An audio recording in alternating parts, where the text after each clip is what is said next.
ദൈവ തിരുനാമത്തിന് മഹത്വം ഉണ്ടായിരിക്കട്ടെ. യേശുമശിഹായുടെ ഈ സാന്ത്വന കൂടാരത്തിലേക്ക് സ്നേഹാദരോടുകൂടി വന്ദനം. ക്രിസ്തുമസ് യേശു ക്രിസ്തു ഉള്ളിൽ പിറക്കുന്ന ആ വലിയ ഉത്സവത്തെ എതിരേൽപ്പാനായിട്ട് നമ്മൾ പ്രാർത്ഥിച്ചു പോരുകയാണ്. പൗലോസ് അപ്പോസ്തലൻ കൊരിന്ത്യ സഭയ്ക്കും കൊലോസ്യ സഭയ്ക്കുമൊക്കെ കൊടുത്ത ചില ഗുണപരമായ ചില നിർദ്ദേശങ്ങളിലൂടെയൊക്കെ നമ്മൾ കടന്നു പോന്നിരുന്നു. കഴിഞ്ഞ വിചാരത്തിൽ നമ്മുടെ പ്രാർത്ഥനയിൽ ഏറ്റവും മിനിമം ഇത്തരം ചില ക്വാളിറ്റിയെങ്കിലും ഉറപ്പുവരുത്തണമെന്നും ഓർമ്മപ്പെടുത്തിയിരുന്നു. വേറൊന്നുമല്ല, ദൈവം പറയുകയും അത് ഞാൻ കേൾക്കുകയും ചെയ്യുന്ന ഒരു സമയവും സാഹചര്യവും പ്രാർത്ഥനയിൽ ഉൾപ്പെടുത്തണം. അതിനു വേണ്ടിയിട്ട് കൂടി നമ്മളൊന്ന് ധ്യാനിക്കേണ്ടിയിരിക്കുന്നു. ഒപ്പം പ്രാർത്ഥന എന്നാൽ കർത്താവെ അങ്ങയുടെ മനസ്സറിയാനായിട്ടുള്ള എൻ്റെ വിനയപൂർവമായൊരു ശ്രമവും കൂടിയാണ്. അങ്ങനെയാകുമ്പോൾ സക്കറിയ പുരോഹിതനെ നമുക്ക് ഈ ഒരു ധ്യാനത്തിന് വിധേയമാക്കാം. സക്കറിയ പുരോഹിതന് ദൈവസന്നിധിയിൽ ധൂപാർപ്പണത്തിനുള്ള അവസരം ലഭിച്ച ആ വലിയ അസുലഭമായ മുഹൂർത്തത്തിൽ സ്വർഗത്തിൽ നിന്ന് ദൈവം അയച്ച ദൂതൻ്റെ ഇടപെടലുണ്ടാവുന്നു.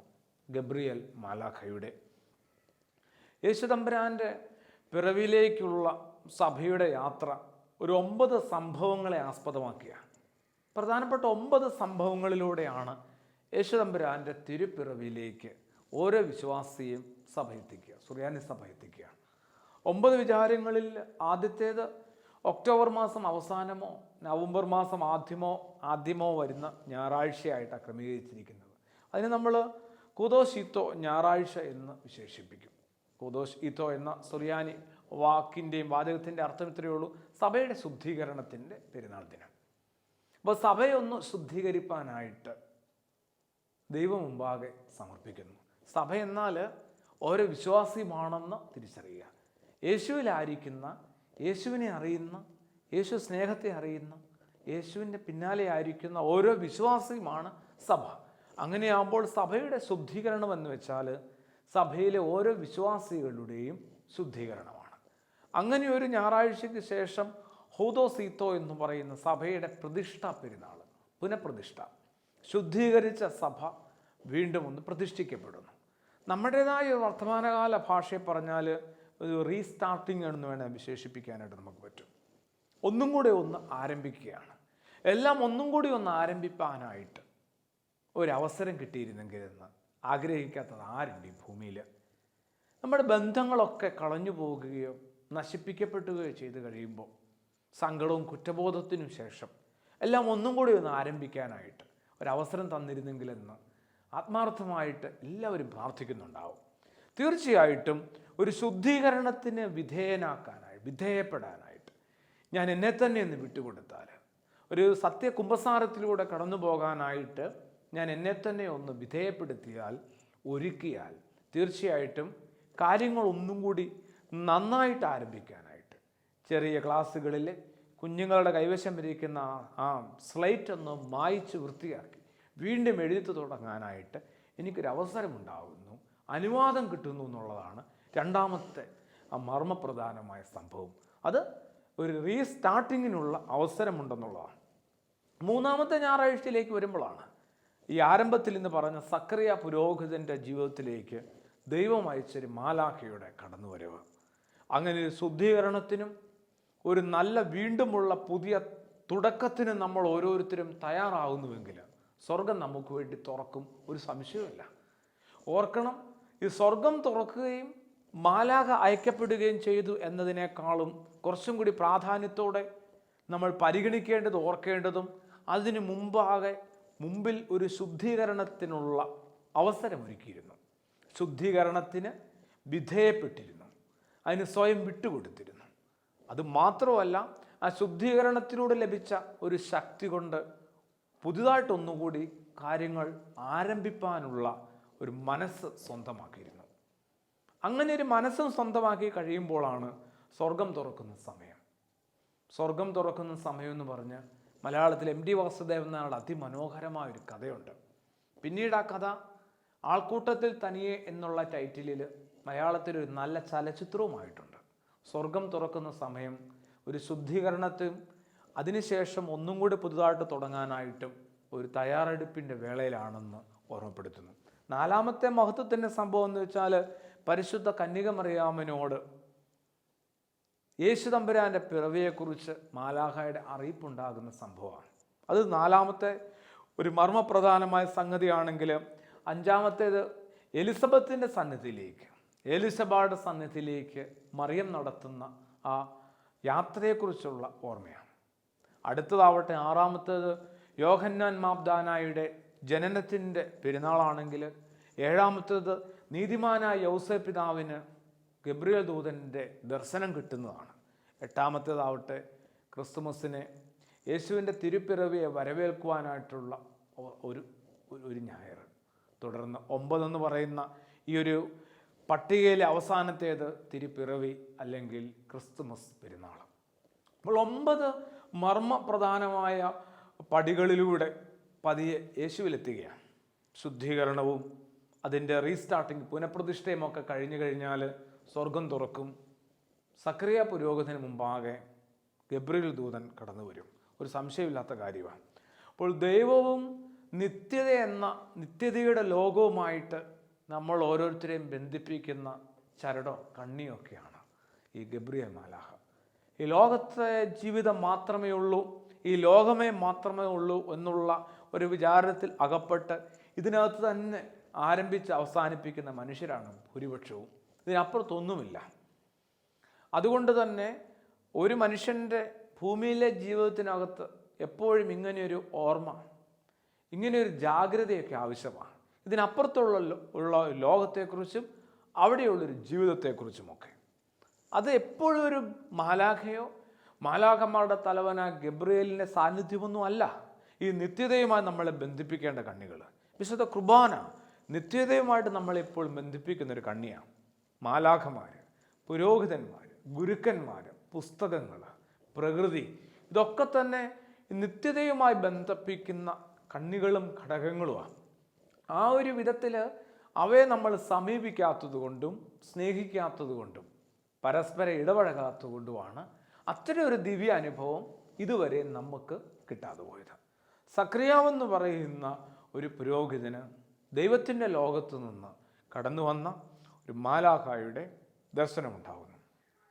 ഇതോടുകൂടി തന്നെ ഈ ഒരു സമയത്താണ് ഒരുവനൊരു ശരിയായൊരു മനുഷ്യനായിട്ട് രൂപാന്തരപ്പെടുക.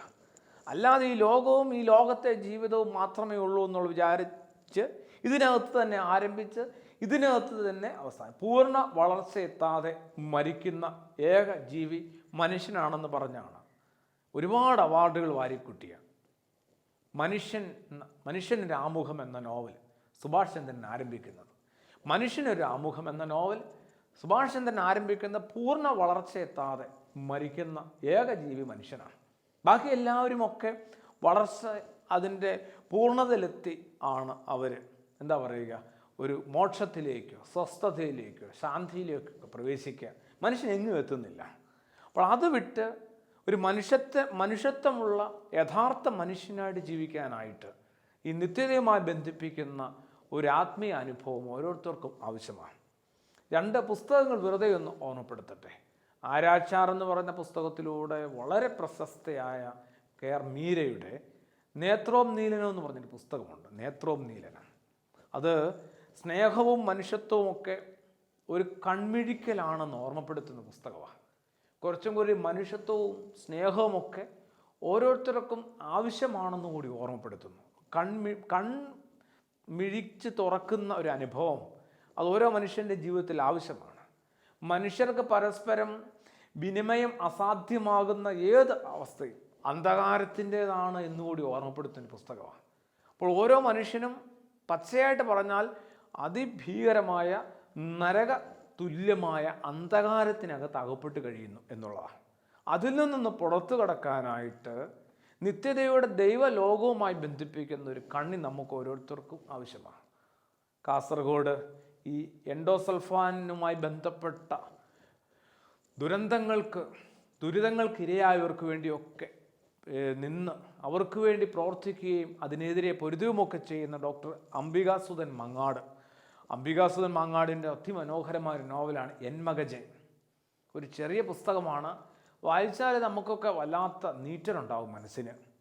അത്രമാത്രം പ്രകൃതിയെ, അത്രമാത്രം നമ്മൾ മനുഷ്യരെയുമൊക്കെ ചൂഷണം ചെയ്യുകയും നശിപ്പിക്കുകയും ചെയ്യുന്നതിൻ്റെ ഒരു ഒരു ക്ലൈമാക്സ്, അതിൻ്റെ അങ്ങേയറ്റത്തെ ദുരിതങ്ങൾക്കും ദുരന്തങ്ങൾക്കും ഇരയാകുന്ന കുറേ നിസ്സഹായരെക്കുറിച്ചുള്ള പരാമർശം. കുറേ കൂടി മനുഷ്യത്വം ആവശ്യം ഓരോരുത്തർക്കും. ഗബ്രിയേൽ ദൂതൻ ഓരോരുത്തരുടെയും ജീവിതത്തിലേക്ക് കടന്നു വരട്ടെ. ഈ ഒരു ചെറിയ ജീവിതത്തെ പരമാവധി ലാഭം കൊയ്ത് വലിയ ആളുകളാകാനായിട്ടുള്ള പരിശ്രമത്തിനിടയിൽ ചവിട്ടി അരച്ചു കളയുന്ന കുറേ അധികം മൂല്യങ്ങളുണ്ടെന്നുള്ള ധാരണ കൂടി ഒരു ക്രിസ്മസ് നമുക്ക് സമ്മാനിക്കേണ്ടതാണ്. ഗബ്രിയേൽ ദൂതൻ പതിയെ പുരോഹിത ശ്രേഷ്ഠനായ സഖറിയാവിനെ ഓർമ്മപ്പെടുത്തുന്നു. ഞാൻ ദൈവസന്നിധിയിൽ നിൽക്കുന്ന ഗബ്രിയേലാകുന്നു. നിന്നോട് സംസാരിക്കുവാനും ഈ സദ്വർത്തമാനം നിന്നോട് അറിയിക്കുവാനും എന്നെ അയച്ചിരിക്കുന്നു. ഇതൊരു പുരോഹിതനോടൊരു മാലാഖ പറഞ്ഞ കാര്യമാണ്. ഇതിൽ നമുക്കൊരു 4 കാര്യങ്ങളെ വേഗം ഒന്നെടുത്ത് ചിന്തിക്കാം. ഒന്ന്, ഞാൻ ദൈവസന്നിധിയിൽ നിൽക്കുന്ന ഒരാളാണ്. എനിക്ക് തോന്നുന്നു ഏതൊരു ദൈവവിശ്വാസിക്കും, ഏതൊരു യേശുവുമായി ബന്ധപ്പെട്ട് ജീവിക്കുന്ന ഏതൊരാൾക്കും എപ്പോഴും തോന്നേണ്ട, എപ്പോഴും ഉള്ളിൽ കൊണ്ടു നടക്കേണ്ട, ഉറപ്പുവരുത്തേണ്ട ഒരു കാര്യമാണ് ദൈവത്തിന് മുമ്പാകെ നിൽക്കുന്ന ഒരാളാണ് ഞാൻ. അതുകൊണ്ട് തന്നെ അതിനനുസരിച്ച് ജീവിക്കുവാനായിട്ട് ഒരു ബാധ്യത കൂടി എൻ്റെ മീതെ വന്നു വീഴുന്നുണ്ട്. ഞാൻ ദൈവസന്നിധിയിൽ നിൽക്കുന്ന ഒരാളാണ്. അപ്പോൾ ദൈവവുമായിട്ട് മുഖാമുഖം കാണുന്ന, ഇടപഴകുന്ന ഒരാളെന്ന നിലയിൽ എനിക്ക് കുറച്ചും കൂടി ഉത്തരവാദിത്വമുണ്ട്. 2, ഈ ഗബ്രിയേൽ എന്ന് പറഞ്ഞാൽ തന്നെ ആ വാക്ക് 2 വാക്കുകൾ തമ്മിൽ ചേർത്തുണ്ടാക്കിയതാണ്. ദൈവത്തിൻ്റെ മനുഷ്യനെന്നാണ്. അപ്പോൾ ദൈവത്തിൻ്റെ മനുഷ്യനാണ് നമ്മൾ ഓരോരുത്തരും. അപ്പോൾ ദൈവത്തിൻ്റെ പദ്ധതികൾ, ദൈവത്തിൻ്റെ സ്വപ്നങ്ങളൊക്കെ ഭൂമിയിൽ പൂർത്തിയാക്കുവാനുള്ള ഉപകരണങ്ങളാണ് നമ്മൾ ഓരോരുത്തരും. ഒരു ക്രിസ്മസ് കാലത്തെ വരവേൽക്കുവാനായിട്ട് എല്ലാ അർത്ഥത്തിലും ഒരുങ്ങുന്ന ഓരോരുത്തരും എപ്പോഴും ഓർക്കേണ്ടത് നമ്മൾ ശരിക്കും ഗബ്രിയേലാണ്, ദൈവത്തിൻ്റെ മനുഷ്യനാണ്. അപ്പോൾ ദൈവത്തിൻ്റെ പദ്ധതികൾ, ദൈവത്തിൻ്റെ സ്വപ്നങ്ങളൊക്കെ ഈ ഭൂമിയിൽ നിറവേറുവാനും അതിൻ്റെ പൂർത്തീകരണത്തിനും ആയിട്ട് ഉള്ള ഉപകരണങ്ങളാണ് ഓരോരുത്തരും. അത് തിരിച്ചറിഞ്ഞായിരിക്കാനായിട്ട് ശ്രദ്ധിക്കണ്ടേ. 3, എന്നെ അയച്ചിരിക്കുന്നതാണ്. സഖറിയ പുരോഹിതനോട് ഗബ്രിയേൽ ദൂതൻ പറഞ്ഞ ഒരു ചെറിയ വചനത്തെയാണ് നമ്മൾ 4 മുറിച്ചിരിക്കുന്നത്. എന്നെ അയച്ചിരിക്കുകയാണ്. ഈ ഭൂമി എൻ്റേതല്ല. ഈ ഭൂമിയിലെ ചെറിയ ജീവിതമാവട്ടെ ഏതൊക്കെയോ വലിയ ലക്ഷ്യങ്ങൾക്ക് വേണ്ടി, ആ ലക്ഷ്യങ്ങളുടെ സാക്ഷാത്കാരത്തിന് വേണ്ടി ദൈവം എന്നെ അയച്ചതാണ്. ദൈവം എന്നെ അയച്ചതാണെന്ന് പറയുമ്പോൾ അതിനകത്ത് തന്നെ ഒരു അർത്ഥമുണ്ട്. എനിക്ക് തിരിച്ചു പോകേണ്ടി വരും. ഈ തിരിച്ചു പോകുന്ന സ്ഥലമാണ് യഥാർത്ഥ എൻ്റെ സ്ഥലം. അതാണ് ആരംഭ ഭാഗത്ത് പറയാനായിട്ട് പരിശ്രമിച്ച നിത്യതയുടെ ലോകമെന്ന് പറയുന്ന ഒരു ഇടം, ദൈവത്തിൻ്റെ ഇടം. അപ്പോൾ അവിടെ നിന്ന് ഞാൻ ഈ സ്ഥലത്തേക്ക് വരികയും ഇവിടുത്തെ എൻ്റെ ദൗത്യം പൂർത്തീകരിച്ച് തിരികെ മടങ്ങുകയും ചെയ്യാനുള്ള ഒരാളാണ്. താൽക്കാലികമായ ഒരിടത്താണ് ഞാൻ ആയിരിക്കുന്നത്.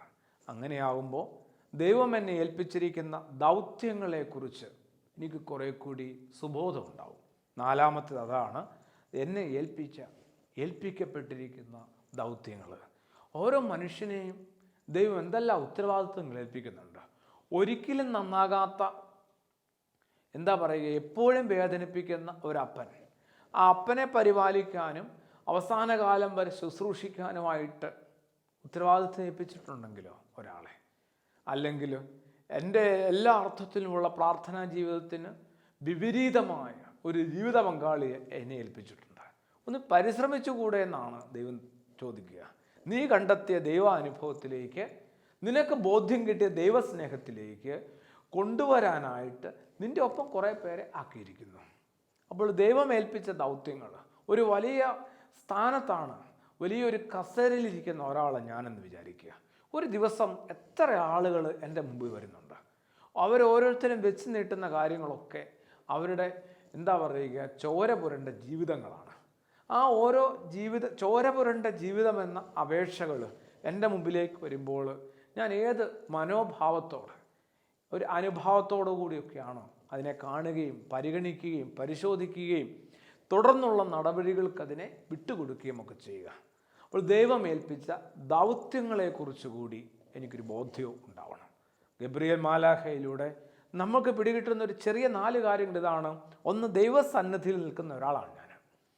യേശുവിൻ്റെ നാമം പേറുന്ന ഒരാളെന്ന നിലയിൽ ദൈവവുമായിട്ട് എനിക്ക് അതിഗാഠമായ ഒരു ബന്ധമുണ്ട്, ഉണ്ടാവേണ്ടതാണ്. രണ്ടാമതാവട്ടെ, ദൈവത്തിൻ്റെ മനുഷ്യനെന്നാണ് അതിൻ്റെ വാക്കിൻ്റെ അർത്ഥം, ഗബ്രിയേൽ. അങ്ങനെയാണെങ്കിൽ ദൈവത്തിൻ്റെ പദ്ധതികളൊക്കെ പൂർത്തീകരിക്കാനുള്ള ഒരു ഉപകരണമാണെന്നുള്ള ഒരു വിചാരം എനിക്ക് ആവശ്യമാണ്. അങ്ങനെയാകുമ്പോൾ എന്നെ അയച്ചിരിക്കുകയാണെന്നും എനിക്കൊരു മടക്ക യാത്രയുണ്ടെന്നും ഒക്കെ തിരിച്ചറിയണം. ദൗത്യത്തെക്കുറിച്ച് ഒരു ധ്യാനവും അപ്പോൾ ആവശ്യമാണ്. എൻ്റെ ദൗത്യം പൂർത്തീകരിക്കാനായിട്ടായിരിക്കണം എൻ്റെ എല്ലാ ശ്രമങ്ങളും, എൻ്റെ എല്ലാ പരിശ്രമങ്ങളും. വിശ്രമം എന്ന വിചാരമില്ലാതെ എൻ്റെ എല്ലാ തരത്തിലുള്ള ശ്രമങ്ങളും പരിശ്രമങ്ങളും നൽകേണ്ടത് തമ്പുരാൻ എന്നെ ഏൽപ്പിച്ചിരിക്കുന്ന ദൗത്യങ്ങൾ സാക്ഷാത്കരിക്കാനാണ്. ഇതുതന്നെയാണ് ലഭിച്ച താലന്ത് ഏത് വിധം ഉപയോഗിച്ചു എന്നുള്ള ഒരു പരിശോധന യജമാനൻ്റെ 2ാം വരവിൻ്റെ നേരത്തുണ്ടാകുമെന്ന് യേശു തമ്പുരാൻ കഥകളിലൂടെ നമ്മളെ ഓർമ്മപ്പെടുത്തിയത്. സക്കറിയ പുരോഹിതന് ഒരു സംശയം ഉണ്ടായോ ഇവിടെ? മാലാഖ പറഞ്ഞു, നിന്റെ ഭാര്യ ഗർഭം ധരിച്ച് കുഞ്ഞിനെ പ്രസവിക്കും, യോഹന്നാൻ എന്ന് പേര് വിളിക്കണം. കാര്യങ്ങളെല്ലാം പറഞ്ഞു കഴിയുമ്പോൾ പുരോഹിതന് ആയ സക്കറിയാവിന് ഒരു സംശയം ഉണ്ടായോ? വേദപുസ്തകം വായിക്കുമ്പോൾ അങ്ങനെ തന്നെ നമുക്ക് തോന്നുക, അവിടെ അങ്ങനെ തന്നെ എഴുതിയിരിക്കുക. എന്നിരുന്നാൽ തന്നെയും അതിനെ ഒരു സംശയമായിട്ട് കാണാനായിട്ട് പറ്റുന്നില്ല. മറിച്ച് പരിപൂർണമായൊരു തൃപ്തിയുടെ പ്രതികരണമാണ്. ഞാൻ വാർദ്ധക്യത്തിലെത്തിയ ആളും എൻ്റെ ഭാര്യ ഏലിശബ വാർദ്ധക്യത്തിലെത്തിയൊരു സ്ത്രീയുമാണ്. എന്ന് വെച്ചാൽ ഒരു കാലത്ത് മനസ്സ് നൊന്ത് അതുപോലെ ആഗ്രഹിച്ച് പ്രാർത്ഥിച്ചിരുന്നു, ശരിയാണ്. പക്ഷെ ഇപ്പോൾ തൃപ്തരാണ്. ഒരു പ്രാർത്ഥിച്ചിട്ട് നമുക്ക് കിട്ടാതെ പോകുന്ന പല കാര്യത്തിനു മീതെ നമ്മൾ എന്തുമാത്രം നിരാശരാണ്. പ്രാർത്ഥിച്ചിട്ട് കിട്ടാതെ പോകുന്ന പല കാര്യത്തിനു മീതെ നമ്മൾ നിരാശര് മാത്രമല്ല, ക്ഷുഭിതരാണ്, കോപിക്കുന്നവരാണ്.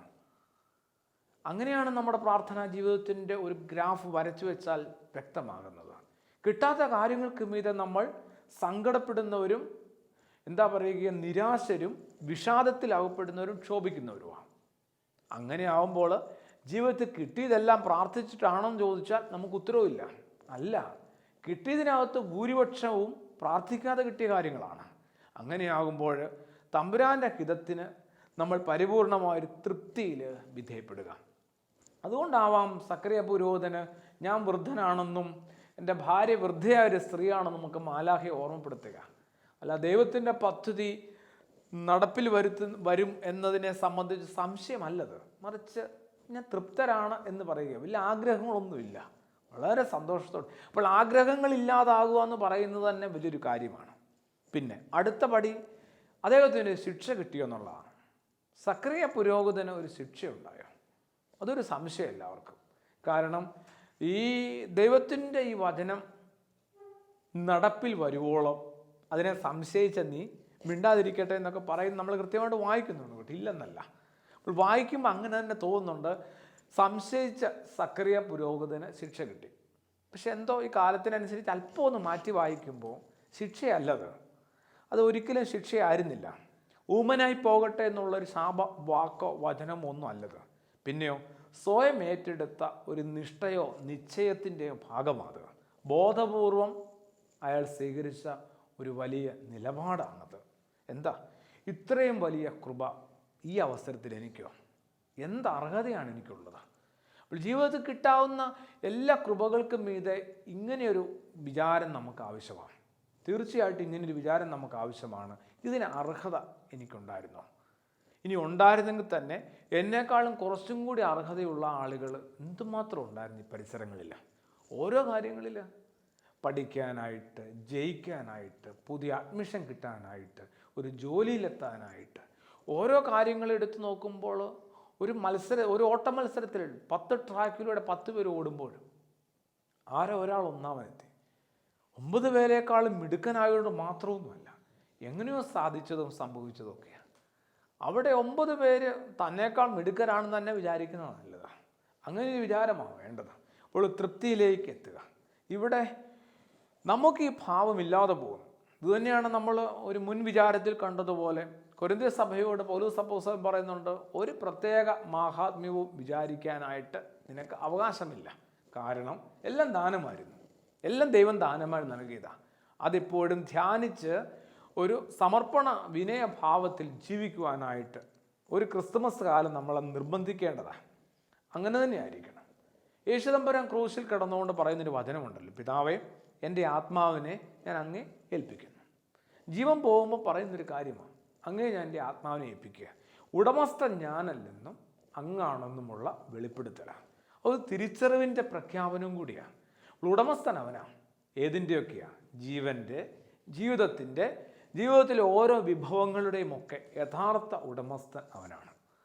ആ ഉടമസ്ഥന് കാര്യങ്ങളെല്ലാം തിരികെ കൃത്യമായിട്ട് കണക്ക് ഉൾപ്പെടെ ഏൽപ്പിക്കുവാനായിട്ടുള്ളൊരു ബാധ്യതയോ ഉത്തരവാദിത്വമോ ഒക്കെ നമ്മൾ ഓരോരുത്തർക്കുമുണ്ട്.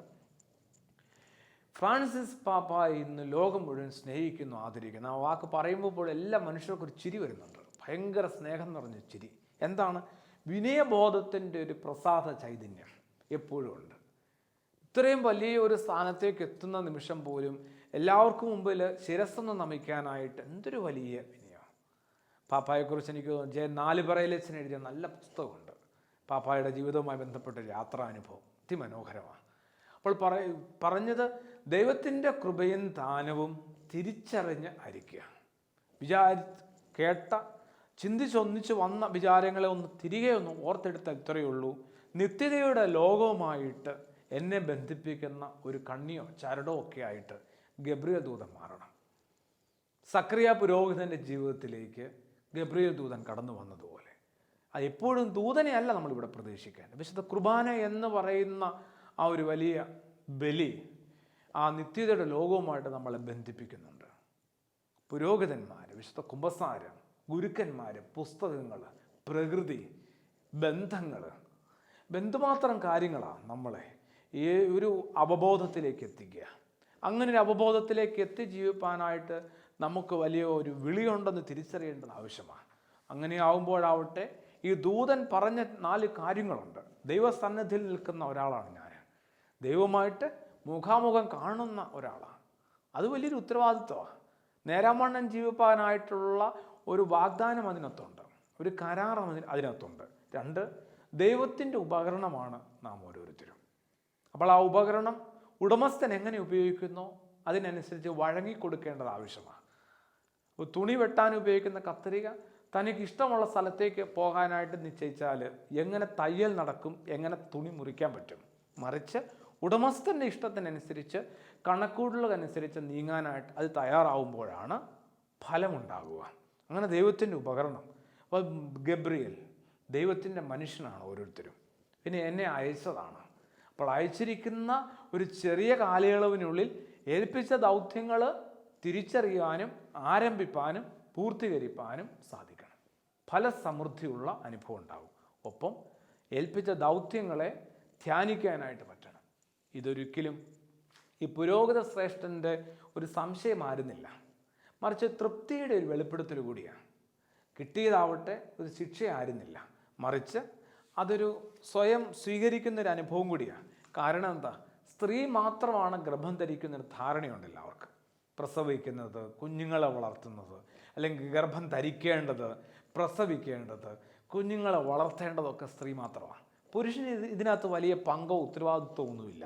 അത് മാറി നിൽക്കുക. അതിനൊരു മാറ്റം കൂടിയാണ് ഈ വേദഭാഗം. ഇത്രയേ ഉള്ളൂ. സക്രിയ പുരോഹിതനും ഗബ്രിയേൽ ദൂതനുമൊക്കെ നമ്മളെ ഓർമ്മപ്പെടുത്തുന്നത് ഇത്രയേ ഉള്ളൂ. അവൾ മാത്രം പോരാ, അവളോടൊപ്പം അവനും ഉണ്ടാവണം.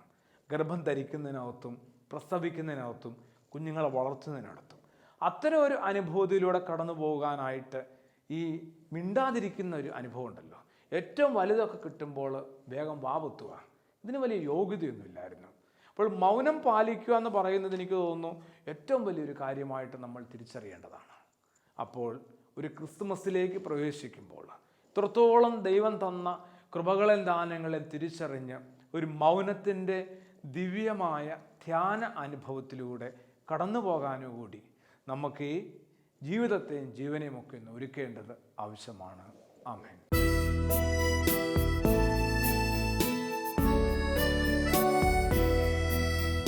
സംരക്ഷിത ജാതികളിൽ വരുവിൻ പാടിൻ തനയൻ